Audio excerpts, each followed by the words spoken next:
Hi, everybody. Welcome to Beyond the Podcast, where I, Adam Upper, talk with Braydon Ketty about Batman, the animated series, and this week's episode is His Silicone Soul. How you doing today, sir? I have a question on my mind. Do androids dream of electric bats?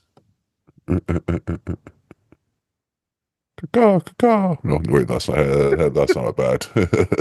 I don't know what wind up kindergarten toy you were playing with as a kid, but I think they got the Yeah, settings wrong. the knockoff one is usually The rooster says, "Ree, ree."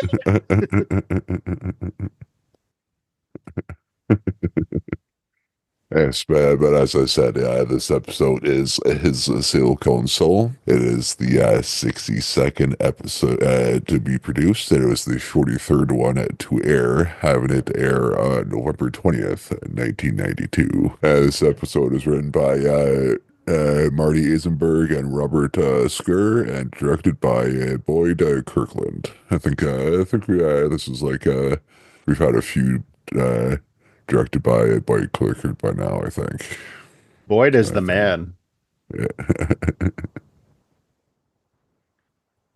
Yeah, so this is actually, I don't know if I ever mentioned this, but I had never seen, because this is a continuation of Heart of Steel, which me and Tracy talked about a couple months back.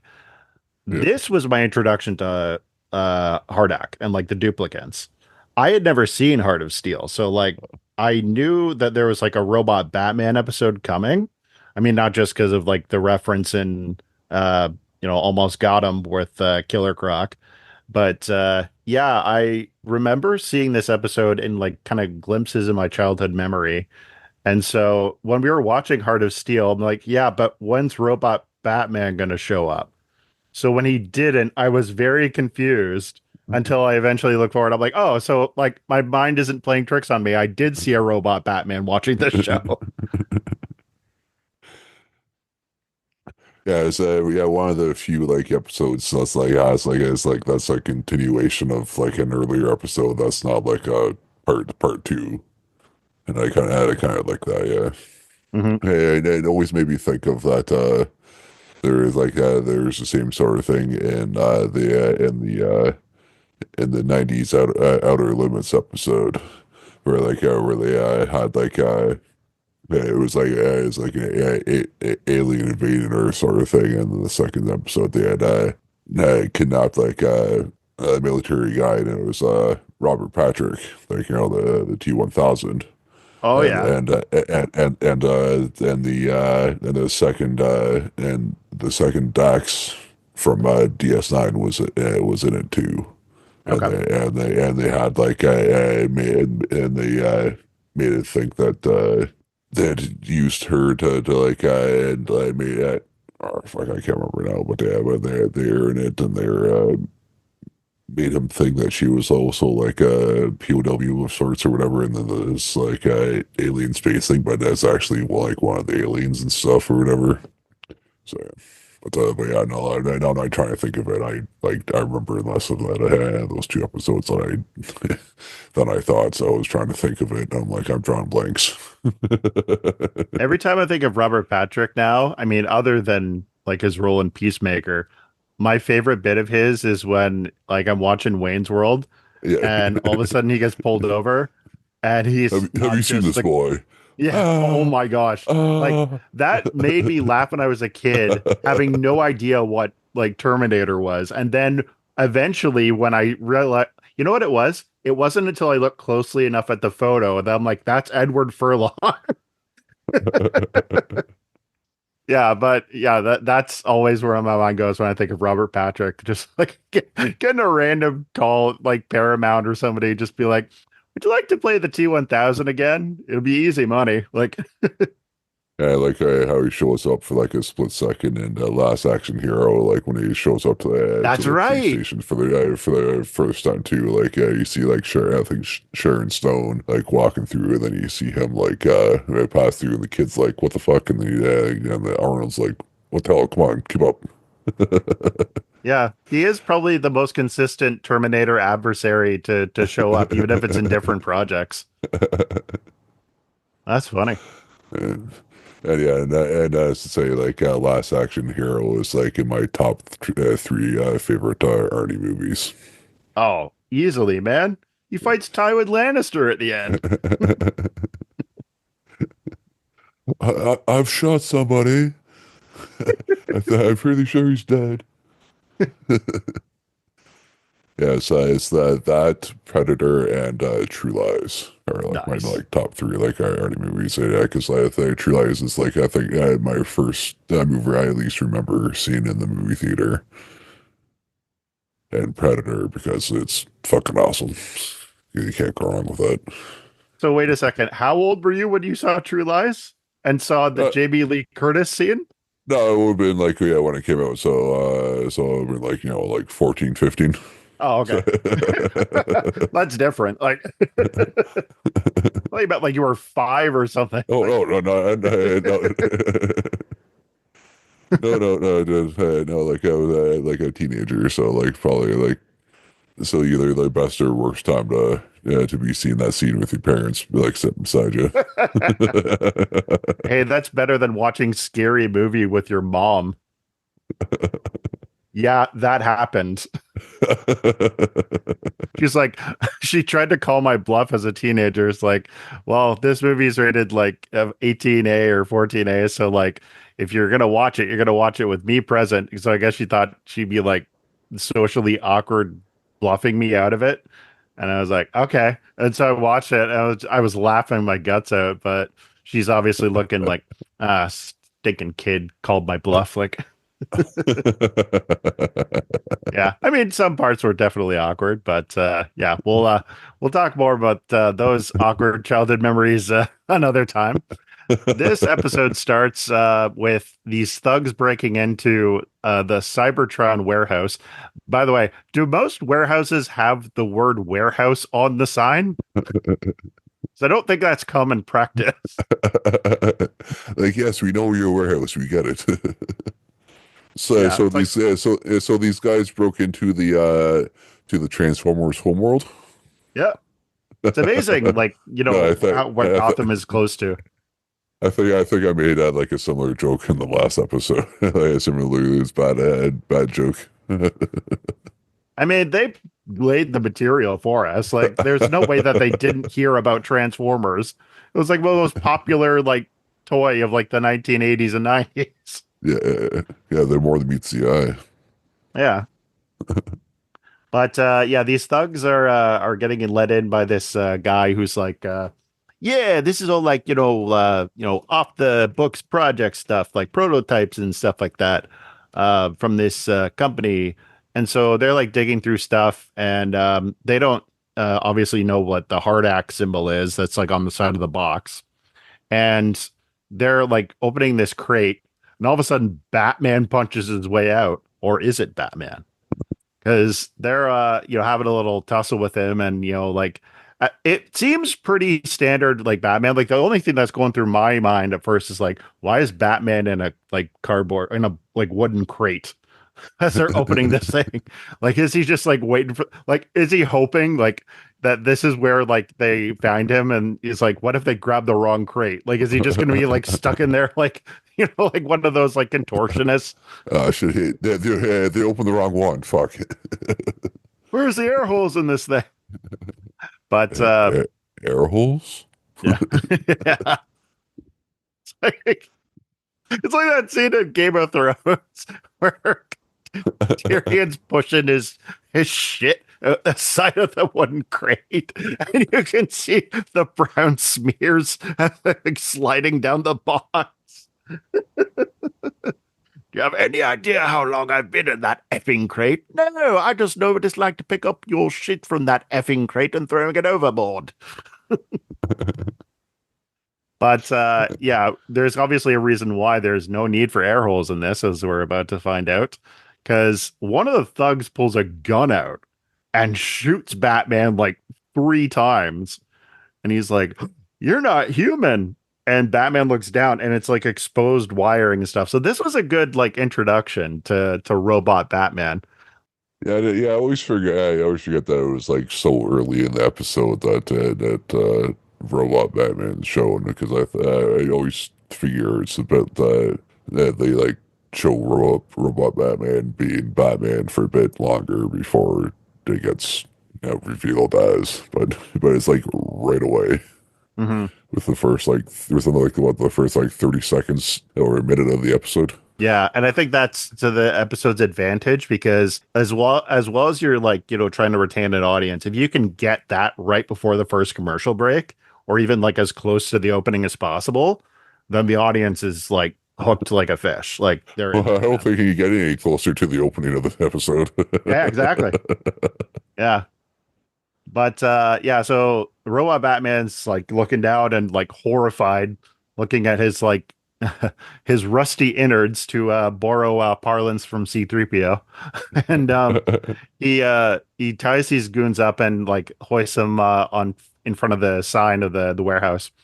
So the next scene, I believe, is Robot Batman like walking into like Wayne Manor, like kind of like stumbling in, and Alfred sees like him standing in the corner as he's like looking in the reflection of the clock, and he's like, "Master Bruce, are you all right? I thought you were a Because burglar or something." no, because at first he like has like something. He's like stop there or whatever because he thinks That's somebody's right. broken in.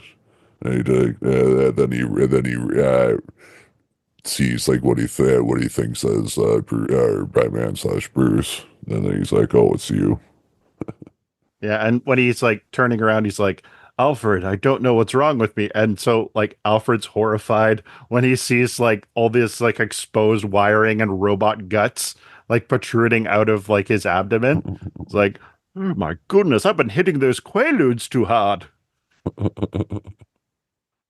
But yeah, I like this bit because like it's very easy to just be like, like this is just a sci-fi thing and like I like that they explored that kind of idea a little bit with the duplicate situation with the Heart of Steel episode, but this robot's having an identity crisis. It's so like it's that kind of thing of like, am I alive? Am I the real Batman kind of thing? What did you think of that? Yeah, it's kind of interesting that that they made it programmed it to like not think it was or not know it was a robot. So it's definitely not like a data situation. Hmm. Uh, so I was also trying to think of other what other like robot thing that was like similar like this, but I couldn't really think of one. I mean, I've seen a Like couple. Like they're definitely leaning on some like Isaac Asimov kind of stories, or even something like Bicentennial Man, which I think it actually has a lot of the same rules of robotics, or like Blade Runner. Like it's this idea of, or to borrow a '90s comparison. I'm about to tick off some comic book fans in a moment. The Clone Saga from Spider-Man, where it's like, am I the clone? Who's the clone? Does the being a clone mean I'm not alive? Like, yeah, that kind of stuff. Like, but yeah, it's really good. Like, and that's the thing is like, it's very easy to make this just like a cheap gimmick of like, like just this thing of just like, yeah, him blending in as just Bruce Wayne and kind of taking over his life. But the fact that it's not treading over the same ground as like Heart of Steel did, where all those duplicates knew they were robots. Like they all knew yeah, they were like extensions of HARDAC. But here, it's this robot being like, what does it mean to be alive? Do I have a soul? Like, yeah, it's that was pretty nuts. That it was going that bad. And then then it cuts to Commissioner Gordon like cutting down his the guys that the fake Batman is put up, and then actual Batman shows up. yeah, and what's funny is like when he says like, "I wish you'd like stop leaving these guys so high up, like tying them into gargoyles and crap like that." And you like which Batman should consider into future reference. But yeah, of course he's like, "That wasn't me. Like I wasn't here." He looks kind of confused, and then like Commissioner Gordon gives him one of his batarangs or whatever. He's like, one of yours? He's like, I guess. And then you see he's kind of confused, and he's like, and he kind of grabs Gordon, and he's like, come here for a second. And he's like, hey, this wasn't me. This looks like Batman stuff, but this wasn't actually Batman. I wasn't here last night doing this. I was somewhere else. I was so caught up with Catwoman last night, so it definitely wasn't me. Yeah. And Gordon's like, details, details. I don't kiss and tell, Gordon. In fact, I've already said too much. She said not to say anything. Fuck. Yeah. Well, there goes my night plans. But yeah, one thing I loved is like the like thugs who are tied up seeing Batman. He's like, "Get away from me! He's not human." So like, Batman should actually be a little grateful of this robot. I mean, obviously he's going to make his life problematic in the next couple of moments going forward. But like imagine like going on the street now and it's like, "Yo guys, I shot Batman 3 times and he had like wires coming out. He's not human. Like we don't want to mess with a friggin' robot."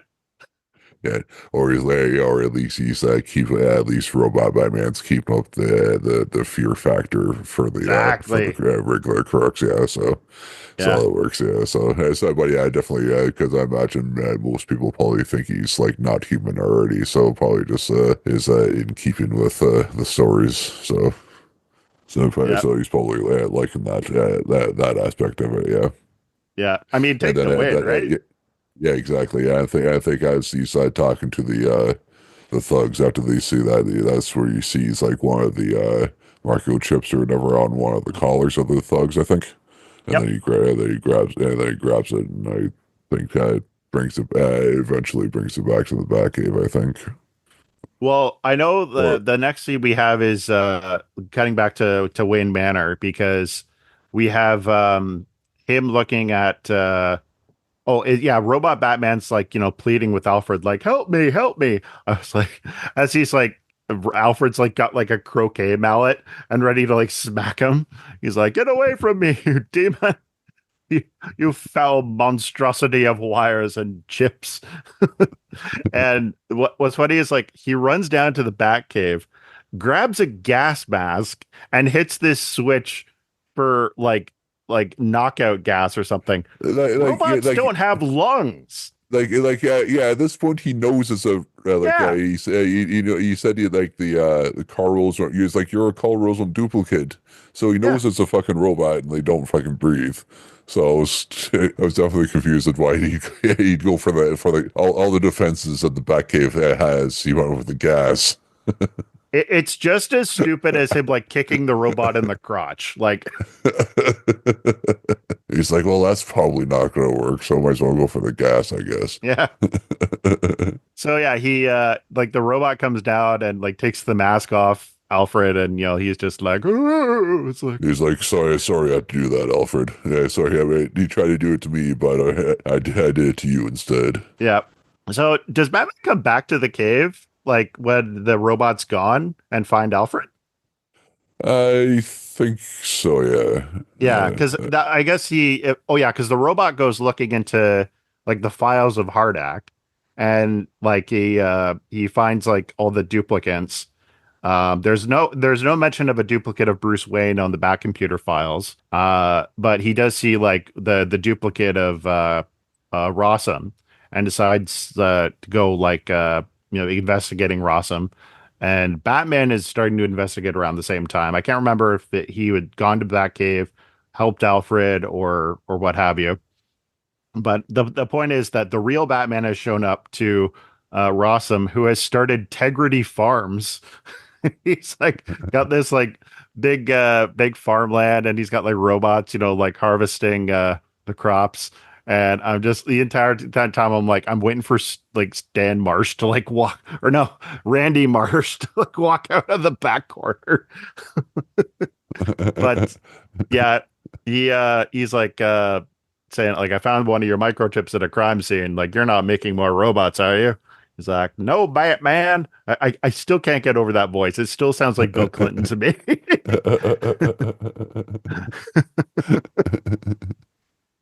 Dang it, Hillary, leave me alone. Dang it, Bobby. But yeah, so he's talking to the Rossum guy, and he's just like, like, yeah, are you sure like you don't have any like like robots like going around like that are looking like me? He's like, no, dang it, I didn't make no more robots. You blew up all my work, so leave me Do you have any alone. do you have any robots in disguise? Yeah, why would you ever think that? But yeah, That's so our Batman, disguise. yeah, some kind of Decepticon. But what was it? Oh yeah, so the funniest thing is when like Batman's pressing him for information and he's like, I don't want to talk about it. And like, yes, I'm sorry. I know how hard it is to talk about uncomfortable past memories. And it's like, yeah, you're the embodiment of avoiding your emotional trauma, Bruce. Psychologists have literally written books about you. And so he walks off, and the next scene is Rossum like just standing at the window of his greenhouse, and he's hearing Batman's voice from behind. He's like, "Dang it! I told you to leave me alone." Of course, it's the robot Batman who's like, "Help me, Creator!" Very like Frankenstein, Victor Frankenstein kind of like dynamic here. 'Cause he's like, like you can make me, like feel bad. The real cool thing here is when he's like trying to convince like Rossum that he's human. Like he's like he thinks he's human trapped in a robot's body. And they have this like kind of philosophical debate of like because he says like I have memories, like, like of like birthdays, like all these things like of like, childhood, like riding my bike for the first time, all those things that like any of us would remember if we were ever having an identity crisis, or in Well, this no, I case, don't think he's. No, I don't think he says he remembers the bike ride because, like, Rosa Massam, he's like, yeah, do you remember? As like, do you remember your first bike ride, your first kiss? oh, that Like, do was you it. remember Yeah. anything? Do you remember anything that's actually not like a fact sort of thing? That's not like birthdays or fucking or this or that, that kind of memory. And Yeah. you can tell he's trying to think of something and he can't think of anything. And I think that's when he's at least trying to and I think that's where half-actually realizes that he might be a robot. Hmm. Yeah. He doesn't have the Might be emotional more better attachment than to he the is memories. spry. Yeah.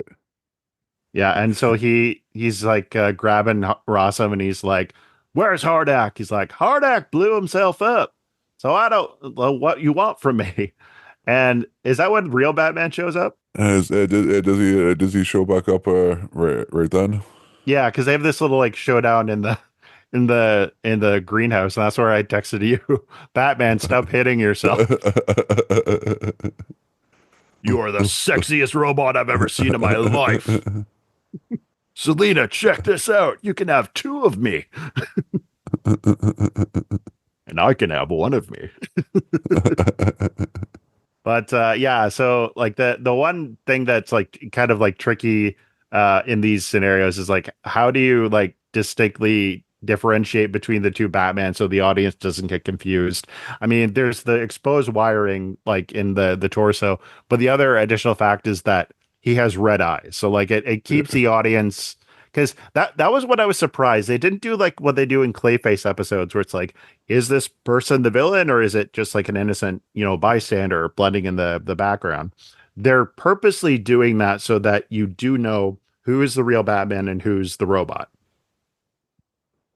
And in this fight too, didn't robot Batman take this the cowl off as well, or was that later on? That was later on, but Okay. that's when yeah, he manages to I think he like tried to say there was a moment there where it was either him trying to save Rossum or he allowed them to get out or something like that. But basically, like it's this very little detail that's subtly played out of the robot Batman's not taking a life. And that will become important in a couple of minutes because the next scene is the robot going to, I think it's like a police evidence locker where it's looking at like all this stuff of like the the remains of HARDAC that the police collected, because he's been seeing this HARDAC image everywhere he goes. And he's been kind of like following it, like in like looking at the reflection and seeing this kind of holographic image in his like POV. So when he gets there, all of a sudden he has this like data override. You know what it's kind of like? It's like when you're looking at a QR code on your phone and like a pop-up comes out. That's kind of like the thing. That's the closest I can really compare it to.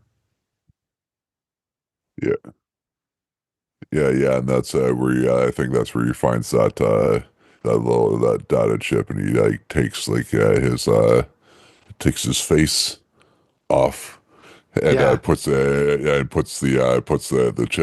chip in. I think that's where is that where he sees that that the Hardak machine did made the prototype that's him, or is that before he got there?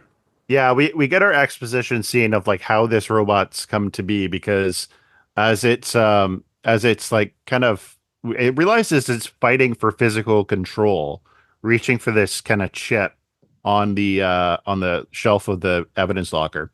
And it kind of very Terminator style as he's like peeling back the face, which is just as wild to describe as it is to witness. Um, and like plugs it in and realizes like it's updating its memory database because Hardak has this like POV where it explains over a couple of scenes that before it was destroyed, it created a Bruce Wayne duplicate, and you can see like the naked image of Bruce Wayne. So did Hardak give him a floppy disk? You think? Well, I'm fairly certain that probably wasn't like high on the list of stuff. This wasn't Ex Machina robot, so no, I don't think that that came up. Yeah, but Bruce Wayne's socially known for hanging around a lot of women, so He's not. I don't think he's going to give his robot a dong just because it's like Bruce Wayne. then why make dongs at all? Well, that's what I'm saying. Who said he made a dong? Yeah, I was just curious, like would he do that, or like like how far into the like blending into appearances are we gonna go with here? Because like we had that discussion on Heart of Steel where it's like, so what happens when he's dating Miranda and he makes a move? Like, is she like a Barbie doll? Like, what's going on? Yeah, so he basically says like this is like a last minute plan to like re-upload Hardak because like Hardak is like kind of in his like memory storage thing. Very Ultron. Even like did you notice like I don't know why this is a thing with robots that they have like the caved in Ultron mouth, like kind of similar style. I guess they need like they give him like a chin, but they don't need really give him like an actual like mouth. So I guess Hmm. I guess that's like the design way to go. I guess yeah. Yeah. Yeah, I was very curious. I was like, is this always been like a robot thing, or did they just kind of like make that a thing with Ultron and it just kind of took forward? I don't know. But yeah, basically, Hardak says like we will resume our work of like replacing the entire human race with duplicates. Yeah. And But that thing that I never understood, like, but to what end though? yeah, But like, why is he replacing humanity with duplicates for? Like, was it? Does he think that humans are going to destroy the Earth? So if we take over being humans, we'll not do that, or is it just like, or is it for some other reason, or just because like humans are bad, so we're gotta be them? Like they never said, and no went further as to why they're doing that for. So I well, never. the it's grounded in the why of like a human killed Rossum's daughter. But yeah, that's a very legitimate question as to like to what extent. And I feel like if you asked Hardak that, he'd get one of those like computer pop-ups, like the doom with the like does not compute, like task not responding, like control alt delete, damn it.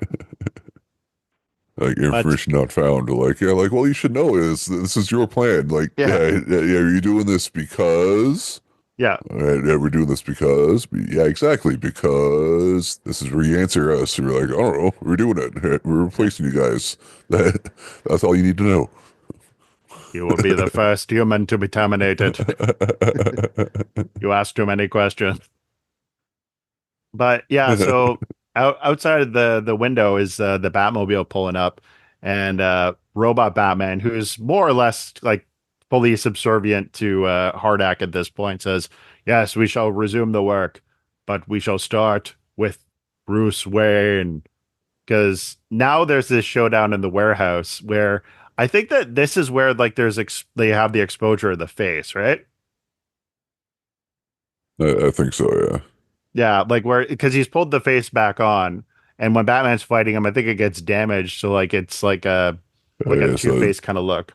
yeah, so it's like yeah, like the half thing. Just so yeah, so again, just make sure that we know which one's which when they're fighting each other again. Yeah. So yeah, they have this showdown, and like the Of one thing that I ultimate really destiny. yeah, well, one thing that I really appreciated was like when they're speeding up like the robot Batman's moves, like he's moving at inhuman speed and like kind of flash mode. And it really just kind of demonstrates to the audience like he's like clearly not human because yeah, it's Batman fighting Batman, so obviously one of them is real and one of them's not for the sake of like censorship. But yeah, like they have to demonstrate that this is like when damage is being done to it, that it's not human. Like just those, in case a parent walks in without context and it's like, why is Batman like carving that guy's face open? Like, and what was wild is when the robot chucks Batman through a brick wall. Like Bane hasn't gone that hard against him. Like when I say he literally put him through a wall, I mean he put him through the wall. Yeah, he goes through the wall and then like yeah, falls into the river and then like yeah, roll Batman thinks he's dead and then goes to the back to the Batcave. Yeah. And then yeah, then I think when he gets to the Batcave, he runs into the Alfred and he's like, "Oh, Batman." He's like, "Oh yes." He's like, "Yes, there's only one Batman now," and he's kind of going in kind of stilted a little bit. So I think it takes Alfred a second to realize that it's not the real Batman, and then he's just like trying to use the Bat computer to upload the HARDAC stuff into every computer so he can start taking over, uh, start the duplication process, Judgment Day has making it a bit begun. faster. Yeah, so you said so you can continue the plan that doesn't make sense or like has like half a plan or like half a plan and no reason for it, no reason for the plan, Yeah. I guess. Yeah. And so like the robot is saying like, don't worry, Alfred, I shall have you continue to serve me until I get a robot Alfred ready to replace you. And Alfred's like, what incentive is that for me to like not run away? Like, or try to take you out now, yeah. yeah. Yeah, like that's like telling like an employee, it's like, don't worry, like we're gonna keep you around, but we're gonna fire you in 6 months. Like, well, I'm looking for different employment then. Like, but is that when the real Batman shows up? Yeah, I think so. Yes, yeah, that, and then they that's when they have another fight in the Batcave. And we get to see like multiple tiers of the Batcave. That was the like probably the part that I didn't see coming in this episode that I was really impressed with because we're used to just like one level of the Batcave, maybe two, but I think we went like 4 or 5 levels down. Like they kept on going deeper and deeper into the Batcave, like on different like platforms. Yeah. And then at one point he like the Hardock Batman like knocks Batman into like one of the chasms, and he thinks he's killed him again. Yeah, and that's what's really cool is because it again, this is very easily like a very like paint by numbers kind of script that you could have had with this. But here they decided to go out on a deeper level because I mean, one, it's Kevin Conroy performing against himself. So like that's a challenge in itself to have like how do you like make sure like you have a consistency with one Batman and a different consistency with the other. And I found that when I was rewatching this, the real Batman definitely has more like resolve in his voice, whereas the robot has more like a slight edge of doubt in what he's doing. And I think that real Batman picks up on that because he starts saying like, yes, but you can't take a life. Like you're so much like me that you can't, like break your one rule to, like to even to stop me. And so he's like, that's ridiculous. I pushed you off the edge of the building and sent you in the river. I thought I killed you. It's like, then why am I still alive? And so when he pushes him off the cliff and thinks he killed him, Robot Batman has this moment of like, I just killed someone. Yeah. Like, I mean, you were trying to do that the entire time, but yeah, it's like, no, you actually did it. Like, And it does like, oh, what have I done, sort of thing, and actually, it destroys like Batman's like very very expensive like very unique back computer, and just like freaks out and like just like destroys everything in a how could I sort of situation. yeah, yeah, it's this real like kind of moment of like him just kind of saying like, "What have I become? I am the monster," kind of thing. But it's not really corny. Like it's done very straight, and like it's really interesting because like obviously if you've got HARDAC kind of in the background as the main villain, and he's essentially like a puppet on a string. Well, this is the puppet realizing that he has strings and realizing, like, I don't want to do this. Like, I don't want to be like the bad guy here. Like, I'm doing this because I think this is the right thing to do, as Batman does with a lot of his like darker impulses or necessary evils. But here it's like, what does that matter if I've taken a life? So Yeah, it's really kind of like a very nice thinking piece that they didn't have to do, but it just makes the episode stand out that much stronger. yeah. And then as he's destroying the back computer, it explodes, and I think it sends him back into the Batmobile, and and the explosion sets off the sprinklers, and I think that's what deactivates the Hardak Batman. I think. Okay, so like, let me see if I understand this correctly. Hardak's plans could have been foiled by rain.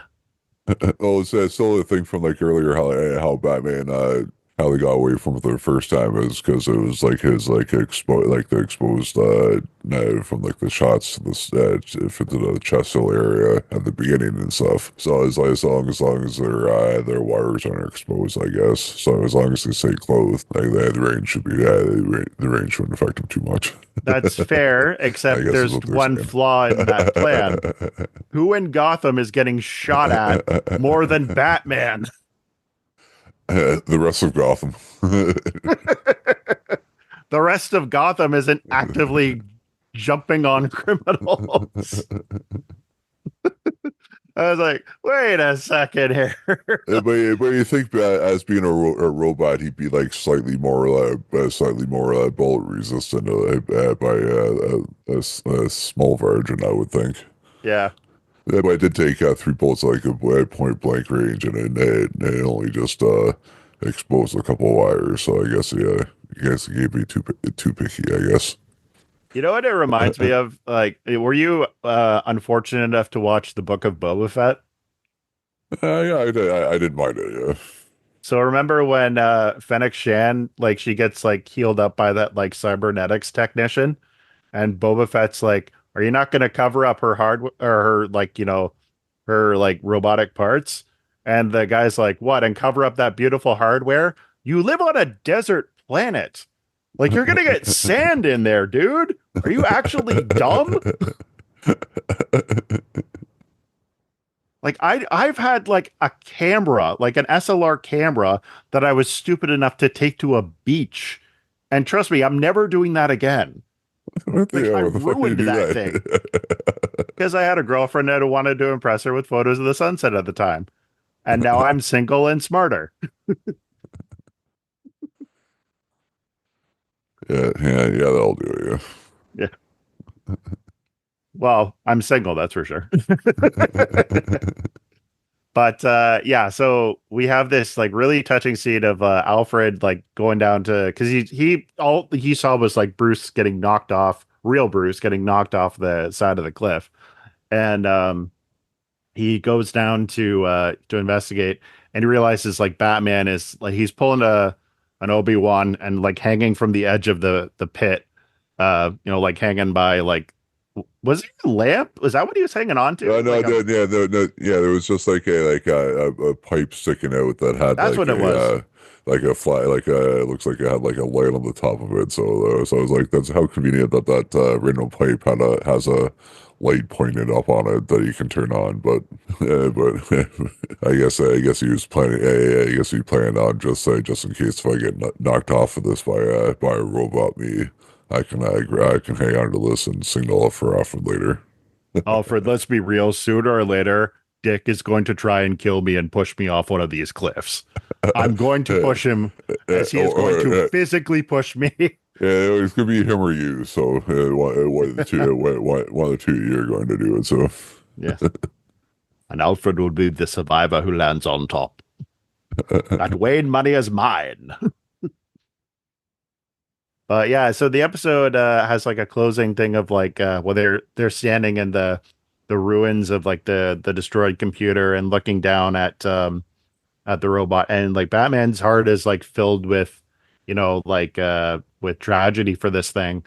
And what was the line? It was like it was almost as if he had a soul. He's like he did have a soul, Alfred, a soul of silicon, but a soul nonetheless. yeah, because he said like he'd rather destroy himself than take another life or whatever. Because he took out the computer to stop it from like uploading like the code to the rest of the network or where the fuck or to the network to do it to the other computers so you can transfer the HARDAC stuff and that sort of thing. So he said, yeah, he'd rather destroy himself and take that out than allow that to take up more life. So yeah.